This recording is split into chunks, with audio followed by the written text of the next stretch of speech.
ओम नमः सिद्धेभ्य नमो जीर्णाणम। सभी को सादर शुद्धात्म वंदन। आज पोष कृष्ण एकादश यानी 11 का यह शुभ मंगल पावन दिवस है और आज के ही दिन श्री 1008 श्री चंद्र प्रभु भगवान और श्री 1008 पार्श्वनाथ भगवान जी का जन्म और तप कल्याणक महोत्सव तिथि है। और आज के ही दिन प्रतिदिन प्रसारित होने वाले सोनगढ़ संदेश में से जो संदेश हमें प्राप्त हुआ है उसमें उपवास के महत्व को बताया है, उसका स्वरूप बताया है कि सही में उपवास कहते किसे हैं। तो चलिए देखते हैं आज का संदेश। यहाँ पर लिखा है कि शुद्ध चिदानंद स्वरूप निज आत्मा के समीप बसना उसे उपवास कहते हैं। जहाँ आहार त्याग की भी इच्छा नहीं है, पुण्य पाप की इच्छा नहीं है और आहार जल आदि पर पदार्थों की ओर की वृत्ति का सहज त्याग उसे उपवास कहते हैं। अकषाय स्वभाव के भान बिना कभी उपवास नहीं हो सकता। आत्मा के भान बिना आहार त्याग स्वरूप जो उपवास है उसे लंघन कहा गया है। देखिए, यदि हम इसको ध्यान से समझें तो इसमें बहुत ही सारगर्भित बात लिखी है कि उपवास किसे कहा। उप प्लस वास ये दो शब्दों से मिलकर बना है। उप यानी आत्मा और वास यानी उसके समीप रहना। तो अपनी आत्मा के समीप रहना, अपने ही स्वभाव में ही रमण करना उसे कहा है उपवास। यहाँ पर इसमें अगर निश्चय से देखें तो इसमें भोजन आदि की क्रिया का कोई विकल्प ही नहीं है। क्या कहा, दो तरह से हमारे यहाँ दो नए चलते हैं ना, निश्चय नए और व्यवहार नए।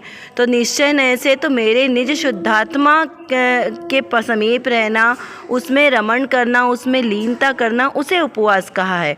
और व्यवहार से कहें तो अनशन आदि जो व्रत कहें उनका पालन करना, भोजन शुद्धि रखना या भोजन ग्रहण करने का भाव ही नहीं होना। यहाँ पर क्या कहा, भोजन के त्याग को उपवास नहीं किया, भोजन ग्रहण करने की इच्छा ही नहीं होना, उस इच्छा से निवृत्ति उसको उपवास कहा है।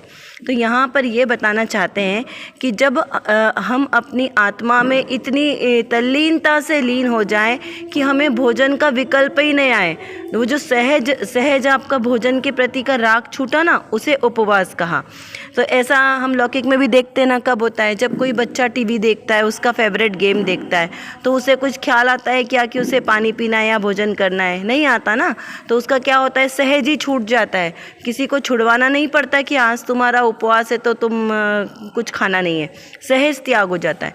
तो जो क्रिया सहजता से होती है वह क्रिया सार्थक होती है।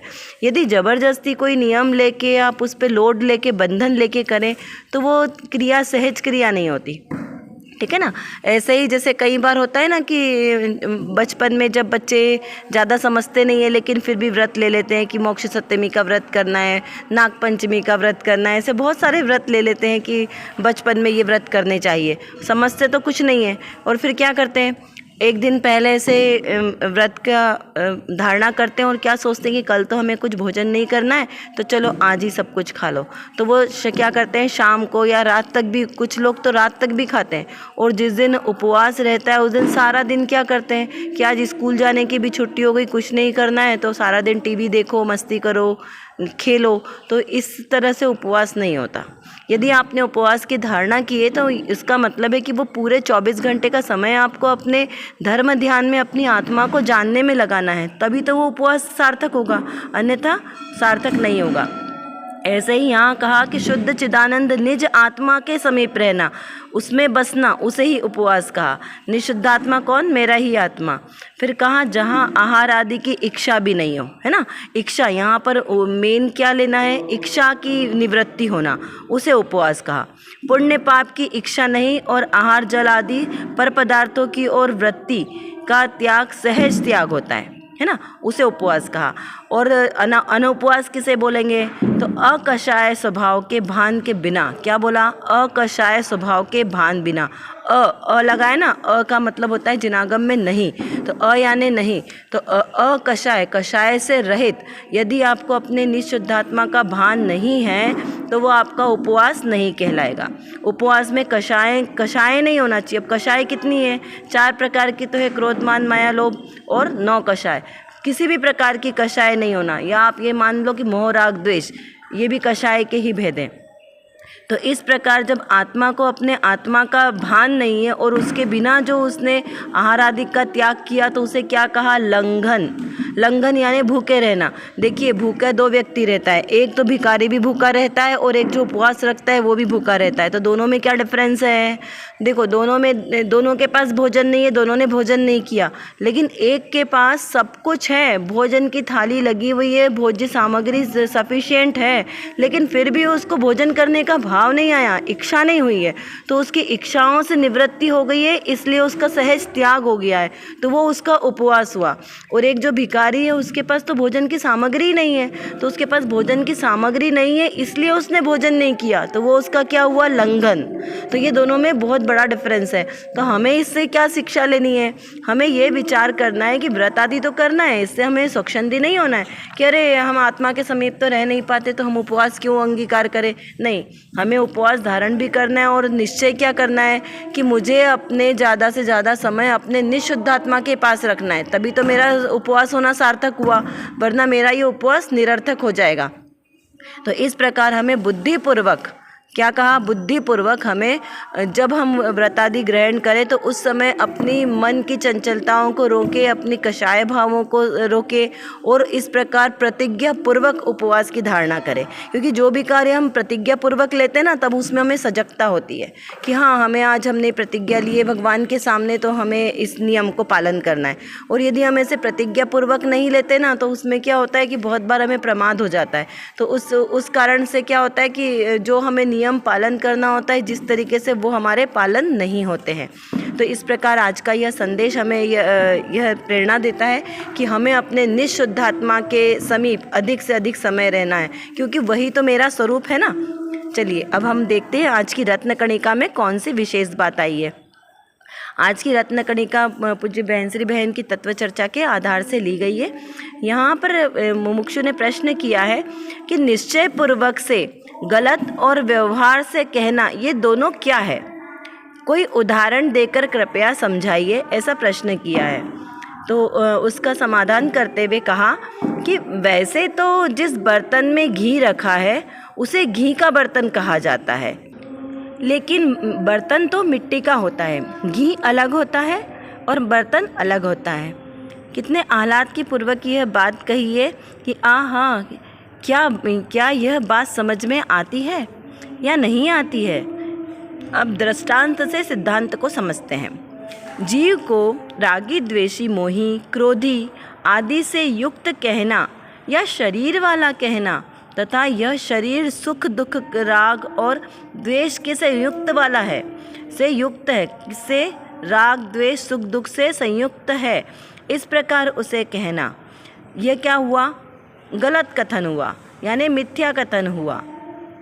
घड़े को घी का कहना व्यवहार कथन है, लेकिन वास्तव में यह घड़ा मिट्टी का है, रागादिक भी आत्मा के नहीं है, उपचार से कहने में आते हैं। देखिए, पहले हम इसको इतना समझते हैं कि क्या कहा यहाँ कि वैसे तो जिस बर्तन में घी रखा जाता है उसे घी का बर्तन कहते हैं, है ना। घी का बर्तन है, वो है किसका? मिट्टी का बर्तन है। अगर जो लेकर आता है तो क्या कहेंगे? ये दादी का बर्तन है। तो दादी का बर्तन हुआ क्या? ये घी मामा के घर से आया तो ये मामा के घर का डब्बा, है ना। तो इस प्रकार से व्यवहार में बहुत सारे कथन हमें समझने के लिए कहे जाते हैं, लेकिन वो वैसे होते नहीं हैं। क्यों? क्योंकि वो मिथ्या कथन है, सिर्फ मात्र समझने के लिए। उसी प्रकार आत्मा को रागी द्वेषी कहना, यह भी कैसा हुआ? मिथ्या कथन हुआ कि मात्र समझने के लिए कहा जाता है। रागादिक भी आत्मा के नहीं है, क्योंकि रागादिक भाव भी कैसे हैं? पर है, आत्मा के नहीं है। उपचार से कहने में आते हैं कि यह आत्मा के हैं, मात्र उपचार से कहने में आते हैं। तो यहाँ पर हमें पूरा क्या समझना है कि जैसे घड़ा मिट्टी का घड़ा है, वह घी का घड़ा नहीं है, उसी प्रकार से मात्र कहने में आता है ना, उसी प्रकार जो मेरा आत्मा है वह रागी द्वेषी मोही शरीर वाला, ऐसा मात्र कहने में आता है नहीं। क्या कहा? है नहीं। मेरा आत्मा है कैसा? आत्मा तो मेरा अरूपी है, अस्पर्शी है, अखंड है और कैसा है? इस शरीर से भिन्न है। राग द्वेष मोह तो उस आत्मा में है ही नहीं, क्योंकि उसमें उसकी अस्थि ही नहीं है। नास्ति ये राग द्वेष आदि भावों की। मेरे आत्मा में तो सिर्फ मात्र उसके ज्ञान रूप अनंत गुण ही है, इसके अलावा आत्मा में और कुछ नहीं है। ये जो शरीर हमें दिखाई देता है यह तो कर्म के संयोग से हुआ, तो यह मेरा नहीं है, क्योंकि ये छूटता हुआ हमें स्पष्ट दिखाई देता है ना, शरीर आत्मा से भिन्न होता हुआ, इसलिए हमें स्पष्ट उसका निर्णय करना चाहिए कि ये शरीर मेरा नहीं है। मोह राग द्वेष आदि भाव हमेशा नहीं रहते, तो ये भी कैसे आत्मा के विकार भाव है, इसलिए ये भी मेरे नहीं है। मेरा आत्मा इन मोह राग द्वेष आदि भावों से अत्यंत भिन्न है। फिर देखिए, जैसे घड़े को घी का कहना व्यवहार कथन है, लेकिन वास्तव में यह घड़ा मिट्टी का है। रागादिक भी आत्मा के नहीं है। अब देखिए, रागादिक में मोह राग द्वेष आदि सब ले लेना, सभी कषाय भाव ले लेना कि रागादिक भी आत्मा के नहीं है, ऐसा उपचार से कहने में आता है। जिसने कभी मिट्टी का घड़ा नहीं देखा है तो उसे तो घी का घड़ा कहे बिना समझाया नहीं जा सकता कि उसे कैसे समझ में आएगा। तो ऐसे अकेले राग द्वेष के बिना जीव को किसी ने देखा नहीं है ना, तो इसीलिए संकित हुआ नहीं है, किसी को अभी तक सम्यक दर्शन हुआ नहीं है। तो ऐसे जीव को समझाने के लिए क्या कहा, उपचार से यानी व्यवहार से उसे समझाया जाता है। उपचार यानी व्यवहार कथन, यानी जो झूठा है उसे समझाया जाता है कि हे भाई, ये दया दान आदि के परिणाम है ना, पूजा भक्ति, ये सब परिणाम वाला जीव नहीं है। ये सब परिणाम वाला क्या कहा कि जीव नहीं है, जीव तो इससे कुछ भिन्न वस्तु है। तो फिर ये परिणाम करता कौन है, तो करता तो आत्मा ही है, लेकिन ये परिणाम वाला नहीं है। करना अलग है और उस रूप होना, ये दोनों बातें अलग अलग है। तो जिस प्रकार घी का बर्तन मिट्टी का होता है, घी का नहीं होता है, उसी प्रकार पुण्यवान शुद्ध जीव चैतन्य का पुंज विज्ञान घन है। आहा, कैसा ये ऐसा मेरा आत्मा है, विज्ञान घन, ज्ञान का घन पिंड, ऐसा जो मेरा आत्मा है वो मैं हूँ। इसमें कोई लॉजिक है या नहीं, हमें ये बात समझ में आती है ना, कि जैसे व्यवहार में उदाहरण से हमें स्पष्ट होता है ना कि घड़ा मिट्टी का नहीं है, मिट्टी का घड़ा है, वो घी का घड़ा नहीं है, ऐसा हमें स्पष्ट दिखता है ना। सिर्फ हम कहते हैं, देखिए सारा संसार व्यवहार पे चलता है, निश्चय और व्यवहार, निश्चय को भी सारा संसार जानता है, व्यवहार में बोलता है और निश्चय से समझता है। सारा संसार, पूरे संसार में ऐसा कोई नहीं है जो निश्चय व्यवहार के बिना बात करता हो, लेकिन समझने के लिए जो दृष्टि चाहिए हमें वो अपनानी है। व्यवहार में तो हम बड़े चतुर हैं, व्यवहार में कभी किसी को ऐसा संशय नहीं हुआ कि आपने मिट्टी का घड़ा बोला है, लड्डू का डिब्बा बोला है, तो लड्डू का डिब्बा कैसे बना है, नहीं। वहाँ हर व्यक्ति चतुरता से समझता है कि मिट्टी का घड़ा घी का घड़ा बोला है, मतलब क्या बोला, कौन सी चीज़ को बुलाया है। मिट्टी का डब्बा लड्डू का डब्बा बुलाया है तो कौन सा डब्बा की बात चल रही है ना, कि माने क्या बोला, तो वहाँ हमारी चतुरता काम देती है। लेकिन जब आत्मा की बात आती है तो वहाँ हमें ऐसा क्यों लगता है कि अरे ये तो आप कुछ अलग ही बात कर रहे हो, ऐसा तो पॉसिबल ही नहीं हो सकता है कि आप खुद राग द्वेष करो और बोलो कि आत्मा राग द्वेष नहीं करता, आत्मा राग द्वेष से रहित है, ऐसा तो शक्य नहीं होता ना। लेकिन यहाँ पर ही हमें समझना है कि जब हम व्यवहार में चतुर हैं तो अपनी आत्मा के निश्चय स्वरूप को जानने में हम क्यों प्रमाद करते हैं, वहाँ हम सूक्ष्मता ग्रहण क्यों करते हैं। तो इस प्रकार यहाँ पे लॉजिक से सिद्ध होता है कि ऐसा वस्तु का स्वरूप है। निश्चय से आत्मा कैसा है, शुद्ध है, त्रिकाली है, अखंड है और राग द्वेष आदि भावों से रहित है। ज्ञान को उसके स्वरूप में ले जाना ही जिनेश्वर के घर का न्याय कहलाता है। क्या बात आई यहाँ पर कि ज्ञान को उसके स्वरूप में ले जाना ही जिनेश्वर के घर का न्याय कहलाता है। अब कैसा, अपने स्वरूप, मेरा ज्ञान स्वरूप है ना आत्मा, वो अपने ही ज्ञान स्वरूप में रहे, यही जिनेश्वर के घर तक जाने का मार्ग है।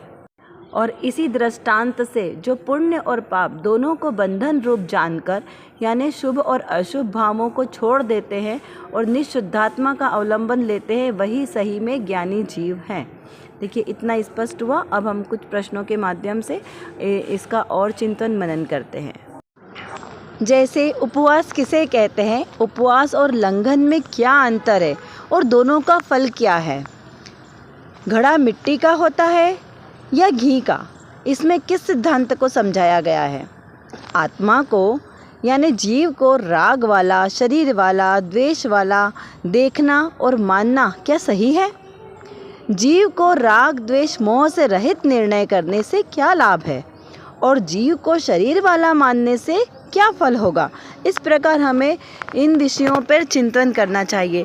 हमारे दिन भर के रूटीन जीवन में बहुत सारी ऐसी घटना आती है जब हम ऐसे निश्चय और व्यवहार का उपयोग करते हैं, तो हमें ऐसे सूक्ष्मता से हर एक प्रसंग को बार बार समझना है, जानना है। उसमें बोलते हैं ना, जैसे पॉइंट आउट करना है कि हम कब कब किस किस समय पे निश्चय को ग्रहण करते हैं और कब कब व्यवहार की बातों से हमारा जीवन चलता है। तो हमारा सारा जीवन तो व्यवहार पर ही डिपेंड करता है ना, लेकिन फिर भी उसमें से हमें निश्चय को ग्रहण करना है। तो हमें वो हमारी दृष्टि पैनी करना है कि हम वो सारे व्यवहार की बातों के साथ में भी अपने निश्चय स्वरूप को समझ पाएँ, उसका निर्णय कर पाएँ। इस प्रकार अपनी भेद ज्ञान की धारा को बढ़ाते रहिए।